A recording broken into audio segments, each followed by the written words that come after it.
Raw Truth, Stories of Female Infidelity may contain explicit and questionable content. The views and opinions expressed in this podcast are those of the individual podcaster and are not based on the advice of a licensed psychologist, therapist, or a psychiatrist. Listener discretion is strongly recommended. What does ponder actually mean? Well, according to one dictionary, it means to weigh in the mind, to think about and reflect on. On our Let's Ponder episodes that are shared on the Raw Truth Stories of Female Infidelity podcast, we discuss taboo and questionable subject matter. For example, size. Does it really matter? Or do you really want to know the number of partners your significant other has been with? How about being in a sexless marriage? These and other topics are what we talk about on Let's Ponder. Welcome to Let's Ponder on Raw Truth Stories of Female Infidelity. This is Rebecca. And boy, do I have an interesting episode today. Oh man, it's about whether or not the amount of partners that your current spouse or partner has in their past, if it matters. Do numbers matter?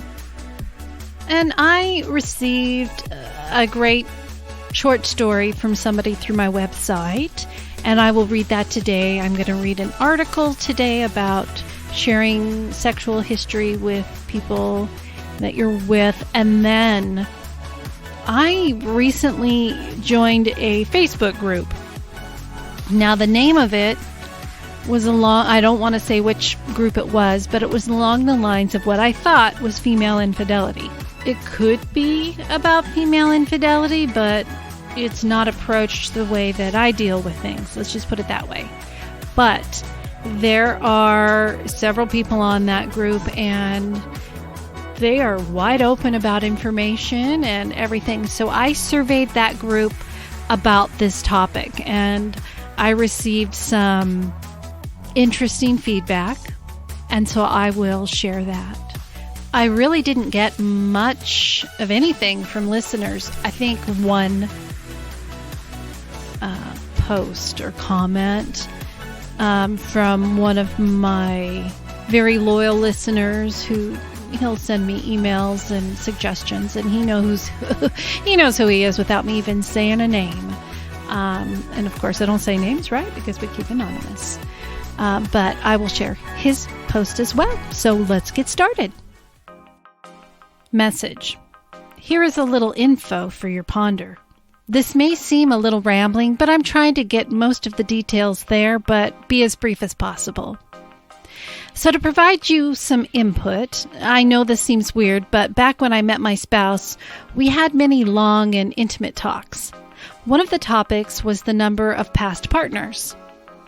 At 48 years old, I have had only 6 partners, 5 prior to my wife. My wife told me her number was 8, which held to her story for many years. She said in her younger days she was abused by older relatives, 3 to 7 years older, and friends of theirs, but it was mostly soft things like petting and oral, as well as some dry humping over clothes. But her admission was only sex with 8. Well, I later learned it was full on and more than she had admitted to. But all in all, she said that involved maybe 5 or 6 of the ones who did other things. Well then, about 5 years ago, she was in a car accident. She suffered a severe concussion and had severe headaches and a closed head injury, and had to go to counseling for memory and try to go through those memory issues associated with the head injury. So one afternoon I drove her to her session, and this time she asked that I was not in the session, and she told of the abuse because she was having night terrors and didn't want me to know everything. On the ride home, she mentioned the extreme number of partners in her life, and I of course thought she meant the 8. And I said, that's not really a high number. Her response was, well, my counselor seemed to think over 50 was pretty high. That was quite the shocker to me. We talked a little more, and she admitted she had intercourse with many guys when she was young and through her teens. She had her son at age 15 and daughter at age 20, Both were from her high school boyfriend and first husband. Now, earlier on in our marriage, I knew some of the crazier things she did while married to her first husband. He let a friend watch them. Also, her boyfriend, after her divorce, let a friend watch, and the friend joined, so she dated both for a few months.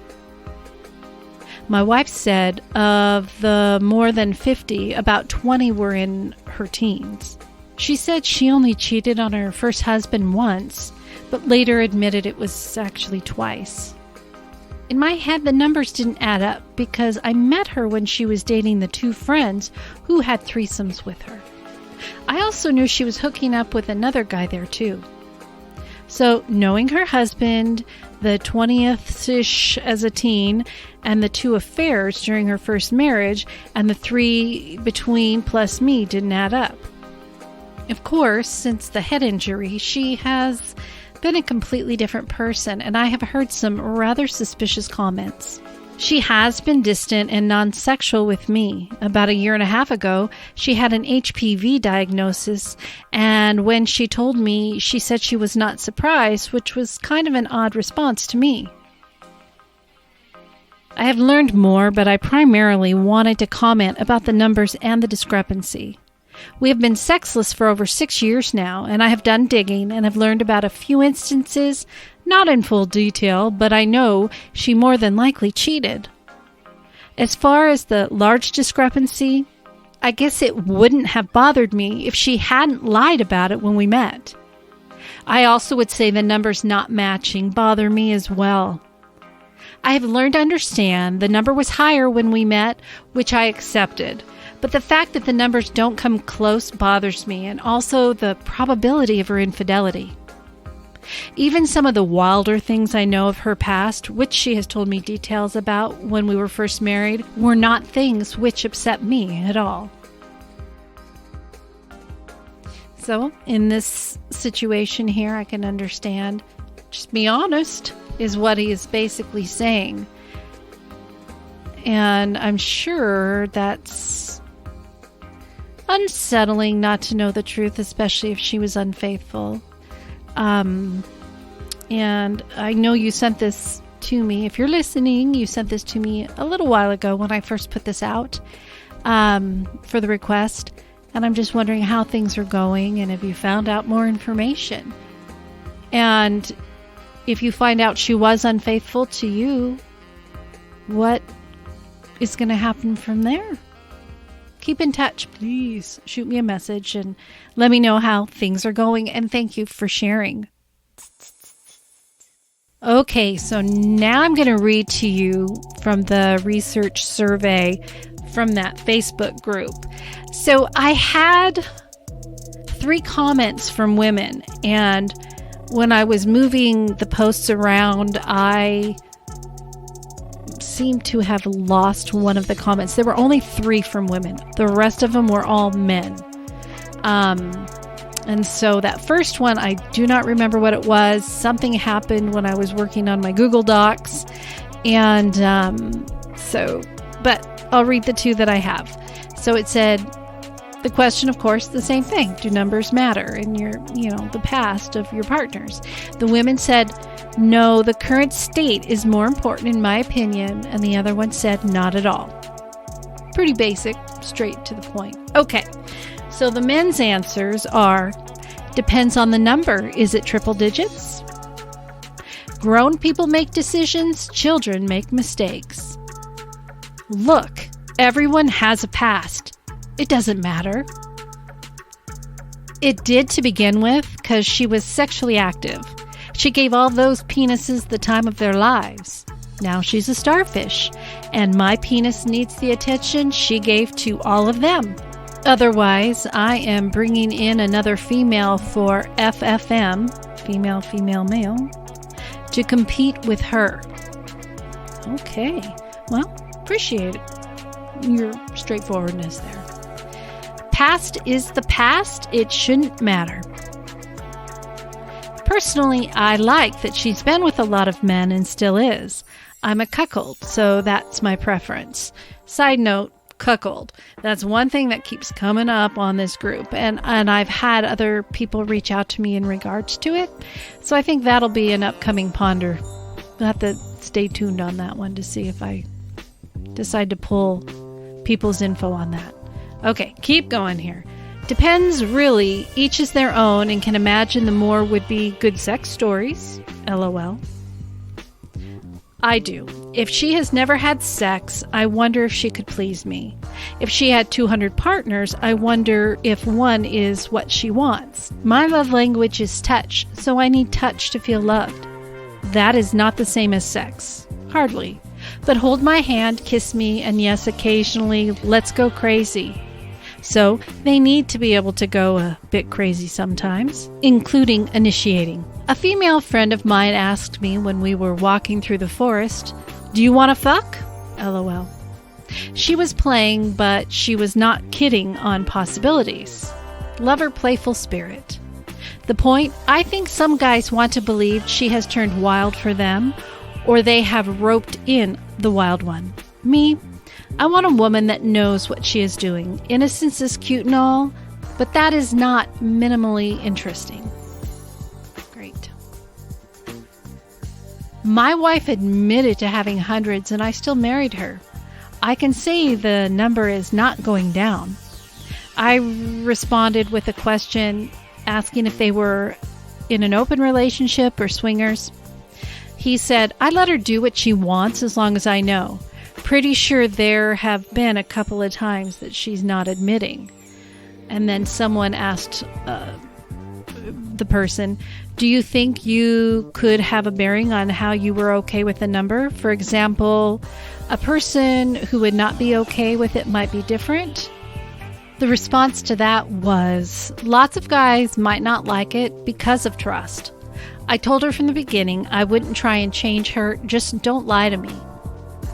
And then there's a bunch of real short ones, so I'm just going to run through those. The more she has had gives more to chat about in bed together. Depends. Really, each is their own and can imagine the more would be good sex stories. That doesn't matter to me personally, it's a hang-up. Why should it matter? Yes, I like that number high. Not at all, my dear friend. It's what's in her heart that counts. That was nice. No. In fact, I actively seek partners who have had previous experience. Okay. Seeing how many I've had, I have no right to judge anyone. Few guys care. Most don't. And then this one, I have no idea. Hearts matter more. Use it or lose it. LOL. Nope, I prefer experience. Nope, it all depends if she sold ass or not. Oh, jeez. Nope, not an issue at all. Nope, why would it? It shouldn't matter the past number or future numbers do. They matter in your relationship. Mostly, no, the number has no bearing on anything, but I would like to know if they have a big 0 or 1 in that category. It will make a difference on how I initiate. Good points. Not unless it's at a hooker-prostitute level. Over 2,000 ladies so far. Started when I was 13 to 30 and I still got married. And I'm still racking them up. Okay. Then a person wrote depending, and I asked, can you elaborate? And he said, what if she was a streetwalker? And I said, very good information to know about. And then someone asked me, well, that is different information. If you knew she was a streetwalker and got past that, would the number matter? I think he meant for the other person, but it was responded to me. So I'm sharing it. If the subject is love, the numbers do not matter. If the number is important, that person is not in love. No, but the number of current ones might be good to know. Okay. And then I had 14 total of just no's, nope, those type of things. So, pretty interesting group. And then I have this one here. I think the answers here are far from typical. No offense, but reading the posts, it seems that there are many men who are significant others and who are okay with the wife stepping out. Cuck or hot wife swinging. And it's not the same as your standard relationship and the guy who seeks out a married woman. Things change, but it seems at least way more men will care. That does not mean most won't hook up with a woman, but countless Reddit and other stories are out there about how a woman lies about her number. And it's really 13 as opposed to what she may have initially admitted. And I guess that's kind of like what I started off today's episode with, that story. And the engagement ends and such. It seems though many less women care about the number. When I was younger, I was a virgin until I was an adult and chose that. I got hit on, but hoped to save myself for marriage. I can say that I generally had a connection with every woman I had sex with or even loved her, or was in a relationship when in my 20s, and yes, a number would matter. Not sure what that would be. In my 40s, possibility of being single one day the way my marriage is, I do not think it would matter as much. But I still think that, how can I value and respect you if you have none for yourself? I think the example that concerns me is the woman who, well, the sex was not any good, and they do it just for attention. Those I find personally very dangerous to a guy who generally is a good guy who prefers relationships and stuff like that. Some can be good partners, but also if they are trying to seek validation through sex, a douche of a guy can likely say the right things, especially if a couple is having problems, and then you have a podcast episode. Yep. On Raw Truth Stories of Female Infidelity, I share stories of women who have been unfaithful to their spouse or partner. I give them a safe space to be able to explain what happened and why they chose the direction of infidelity. I also feel it is just as important to understand what the betrayed husband or partner faced when they uncovered the truth. She walked in all happy like everything was normal. When she saw me sitting at the desk, she knew something was wrong from the look on my face. When she asked me what was wrong, she walked over to my side and saw what I was looking at. She looked sick and started crying. I asked her to tell me what this was. She fell to her knees and started begging for forgiveness.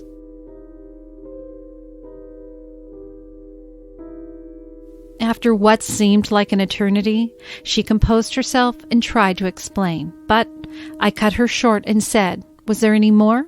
And she froze. I have known her for 20 years, and the look on her face told all I needed to know. I told her to pull everything up she had and show it to me. She started crying again and said it would only hurt me more. I told her it was too late for that, and if she didn't do it, I would walk out forever. To hear bonus stories of the men's discovery of female infidelity in their relationship and have early access to regular episodes ad-free, subscribe to my Patreon by visiting my website, rawtruthstoriesofFemaleInfidelity.com. Subscription pledges start as low as $3 a month. So before we jump into the article I wanted to share, I just wanted to do some requests from you for future Ponder episodes, and I have talked about it in the past episodes, but I'm just going to remind you that I am looking for one-night stands disasters. Did you meet up, decide, hey, whether you'd been talking and dating and then went home and we're planning a hookup, or it was somebody you just met, whatever the circumstances, and it was a disaster. Some of the stories that I've been getting from this group have been hilarious, and I'm looking for more. So if you've had a disastrous one-night stand that you think you would like to share, shoot me an email. I'm also looking for stalking, and I know it's not easy to admit or want to talk about it, but did you have somebody who was stalking you? And if you did, I want to know what happened. All of us want to know. Share your stalking story. Send them to me. And also, this next one. And it's one that I have a little bit of information on, but I'm still trying to get more. So if you go downtown on your partner, or you were going out, not necessarily your regular partner, but a new person, and you wanted to go downtown, if you know what I mean, or like the song says, so go downtown, things will be great when you're downtown, no finer place for sure. Or maybe it is, and I probably shouldn't sing that song because I don't want to get in trouble for copyright stuff. Anyway, I've had some of those come in, and they are great and curious. It happens. Sometimes people don't believe in personal hygiene. That could be cultural. Sometimes people don't realize that maybe they've had a sweaty day and didn't take a shower. So if you've got anything like that, again, email me. And sorry, my voice is still not doing well after being sick. Whatever this crud was in Vegas stuck with me. And no, it's not herpes. But whatever it was, it came back with me.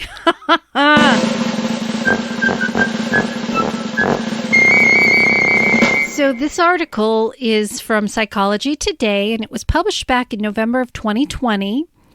It is called, Should Couples Really Share Their Sexual History? The Value of Romantic Curiosity and Self-Disclosure. And it was written by, I hope I can pronounce this, Aaron Ben-Zeev, PhD, and reviewed by Abigail Fagan. I never talk about the past unless they ask. Even then I say, are you sure you really want my past to be your present? Julia. One who is too curious in observing the labor of bees will often be stung for his curiosity. Alexander Pope. Ignorance is bliss. Thomas Gray. Self-disclosure is important in romantic relationships, but should it include one's sexual history? Does it promote healthy endurance of romantic relationships? These issues are disputable. Curiosity, the wish to gain more knowledge, is essential to human life. There is a long philosophical tradition that views knowledge as vital to a good life. A different tradition considers knowledge as a stumbling block to happiness. Adam and Eve were expelled from the Garden of Eden because they ate from the tree of knowledge. Similarly, in the world of romance, one song states that to know you is to love you, while another insists that familiarity kills desire. And that mystery is valuable in love and sex. The problematic nature of past knowledge is also expressed in Ingrid Bergman's claim, happiness is good health and a bad memory. It is common to be curious about our partner's sexual experiences, both present and past. However, while their present sexuality may be relevant to the current relationship, their past experiences are often not. Here, I focus on our curiosity of our partner's past sexuality, more significant in our times when people have had more sexual partners and the feasibility of reunion is greater. Question: do you tell your new partner about your exes? Here are some answers by women to the question of whether to tell their current partner about their exes. I can say that this pushes men to envy and comparison while making them restless. Hence, it is a very bad idea. Of course, everything depends on a specific man and his level of self-esteem. Lila.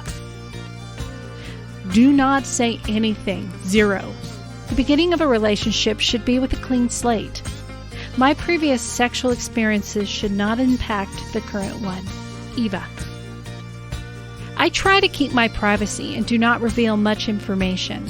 I share some positive aspects of the current relationship as compared to previous ones, as it generates positive comparison. Similarly, I do not want to hear about their past lovers unless the comparison is favorable to me. Ophelia. I've slept with almost 100 men, and this is nobody's business, just my shameful past. I have chosen not to further punish myself by telling any boyfriend. The question of numbers always comes up, and I always say 30. Jane.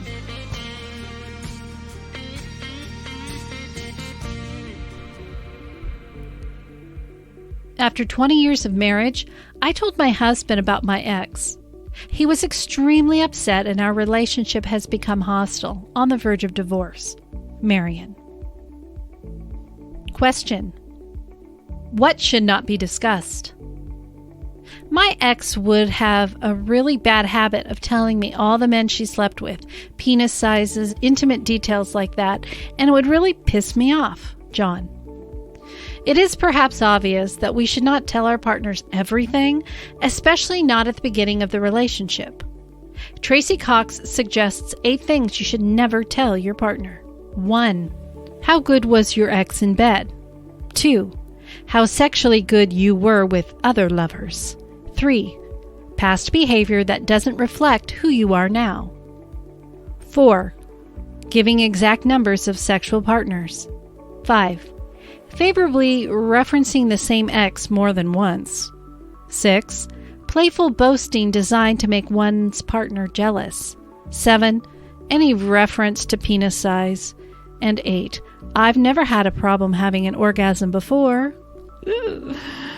These prohibitions try to avoid lethal comparison to your current partner. The list can be expanded to issues such as the wonderful vacation you spent in Italy, odd things like what one's ex liked to do in bed, how you met, good traits of the ex, how your girlfriends loved him, how the ex is similar and different from your current partner, the presents he bought you, how he broke your heart, and that you still have feelings toward him. If people still want to provide information about their sexual past, it is preferable to give vague and open-ended information. The importance of self-disclosure. I asked and told. Many men refrain from asking, as it is harder for them to know that their partner slept with many men. There is still a strong negative attitude toward women with a rich sexual past than men with such a past. Jane.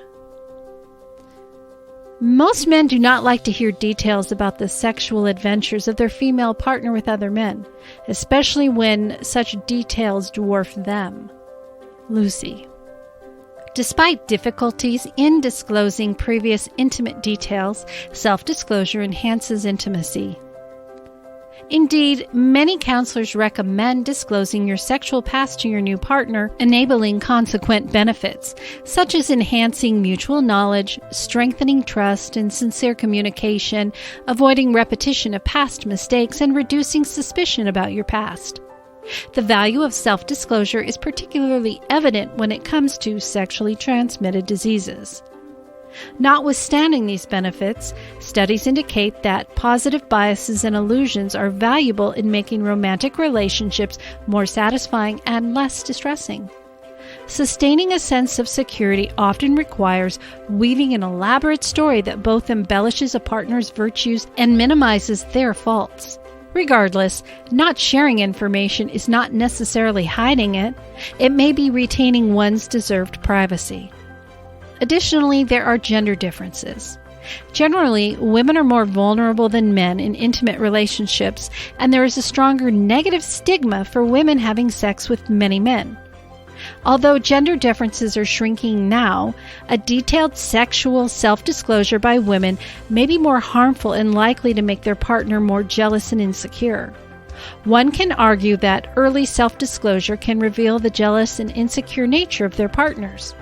This is true, but such characteristics may be easier to detect in other circumstances without the risk of hurting the partner. Another gender difference concerns the timing of sexual self-disclosure. Based on her experience, Hannah said that most men are egocentric. They prefer to talk than to listen. Even on the first date, they brag about their sexual performances, thereby eliminating my wish to share about myself. Question: to tell or not to tell? My second husband asked me whether my first husband's cock was bigger than his. I did not want to lie and said, yes, very much so, Rebecca. And no, that was not me. It is important to tell him how many men you've slept with after meeting him. Harold. There is no golden rule determining what and when to tell your current partner about your sexual partners. It depends on the nature and development of the bond.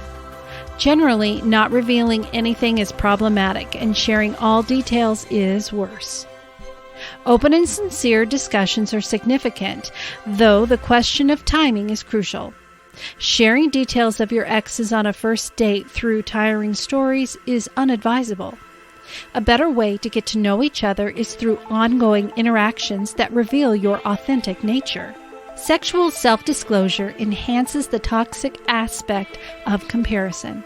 Thus, Rebecca's second husband, who asked her about her first husband's penis size, thought for many years that her first husband was better in bed as well, something that was untrue. This is an example of sincerity that destroys relationships more so than insincerity. Unlike the prevailing view that encourages us to share our deepest secrets, conversely, escape can be valuable in coping with harsh reality. There is no sense in focusing on past events we cannot change, for this only increases negative rumination. Not discussing one's previous sexual behavior is, in a sense, avoidance of an emotional minefield. People should avoid revealing specific details that may have an enduring harmful impact. Describing past experiences should not result in comparing or evaluating one's present partner, but rather create positive learning that enhances the existing relationship. This is possible if done with great moderation and sensitivity. So it says this post is based on a recent book, The Arc Love, How Our Romantic Lives Change Over Time. And I'm assuming that was the PhD person. But I will have the link to this article, of course, in my episode notes. And when I was going back up here to those 8 reasons not to say, or 8 things not to say, rather, number 3 said past behavior that doesn't reflect who you are now. And that has come up before. When they talk about people and their infidelity, do you tell your partner now that you were unfaithful in the past? Some people do believe once a cheater, always a cheater. Maybe there is a higher risk of being unfaithful. Maybe there's not. Maybe the things that the partner was missing with their previous partner, you are able to fill those voids. Of course, cheating on somebody and starting a relationship with that person is not usually a very good way to start. And those relationships, I can't say they don't last, but they definitely are more at risk of not working. But just knowing, because I've had to confront, my husband that passed away, I shared with him of obviously my infidelity stuff, because he was with me and he was alive when I started this podcast. And the Marine, he has never been unfaithful, and you can tell he is so honest about everything. But he knows my past, and of course he knows about my podcast. And, it's not something I'm proud of, but I'm helping other people, so I use that as a way of saying, hey, this is what I'm doing to give back. I think that, no, you don't meet somebody and the first questions are, hey, how many people have you fucked? Hey, so have you done a threesome? Hey, are you into this? Or, hey, no, probably not if you're serious about wanting to get to know somebody. But if it becomes a healthy conversation and it's going to be beneficial to talk about it, or if the person you're with is very insecure, it's not something to talk about. And those, kind of like what the article said, you can measure, the type of person that you're looking at and considering that relationship with. If they're very insecure, is that something you want to be around or not? Type of a thing. So anyway, this was a fun episode to do, and I appreciate everybody who participated. And don't forget what I had requested a little bit ago about hygiene, disastrous one-night stands, stalking situations. Even if you stalked somebody, you're anonymous. It doesn't matter, and I'm not going to judge you. I'm the one who knows who you are. No one else will. And, we all do things that we're not proud of. But anyway, thanks again. Next week, we're going to have a new story. It'll be called Taste of Poison. And it's actually a follow-up from a previous story. It must have been in 2020, maybe early. I ran a story about a couple. One of them was on Patreon. His story of when he was unfaithful and met this woman who was also married or in a separation. And then she sent me her story as well. And it seemed like these people were going to work out, but they didn't. It was sad to see. But there's been a lot that's happened since then. And she has sent in a follow-up, but the name of it is Taste of Poison. So you'll definitely have to check that out. It will stream on June 26th or June 24th if you are a Patreon subscriber. Thank you for listening to Raw Truth, Stories of Female Infidelity. Your support of the podcast is truly appreciated. Be sure to visit my website at rawtruthstoriesoffemaleinfidelity.com. There, you will find story guides to help form your story, where you can subscribe to Patreon, and an opportunity to vote for the podcast to be in the Hot 50 Countdown for Podcast Magazine. To submit your story, share feedback about the show, or if you have a Let's Ponder suggestion, please email it to rebecca.rawtruth@gmail.com or mail to Rebecca Adams, P.O. Box 821064, Vancouver, Washington 98682. Each story is taken into careful consideration, read without judgment, and always anonymous.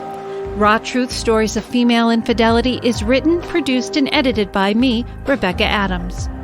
If you enjoy this podcast, please rate and review the show on Apple Podcasts. Be kind to one another, be kind to yourself, and always remember, no judgment. Goodbye.